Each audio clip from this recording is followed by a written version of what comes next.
இன்னொரு விஷயத்தை வந்து இந்த இடத்துல வந்து சொல்லணும். இந்த ஆர்எஸ்எஸ் அமைப்பை வந்து காங்கிரஸ் தன்னோட இணைத்து கொள்ளத்துக்கு எந்த அளவு முயற்சி பண்ணியிருக்குதுன்னு தெரியுமா? நிறைய பேருக்கு தெரியாது சார்.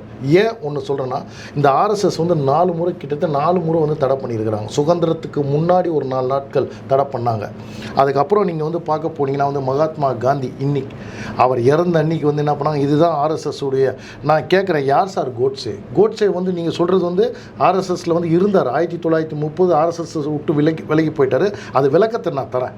அதாவது அவர் வந்து அங்கே போனதுக்கப்புறம் இவங்க என்ன பண்ணாங்கன்னா, இவங்க மகாத்மா காந்தியை கொன்னது ஆர்எஸ்எஸ், மகாத்மா காந்தியை கொன்னது ஆர்எஸ்எஸ் வந்து அந்த இடத்துல வந்து எவ்வளவோ அவங்களுக்கு நெருக்கடிக்குள்ளாயும் அந்த அமைப்பை தடை செய்ய முடியவில்லை.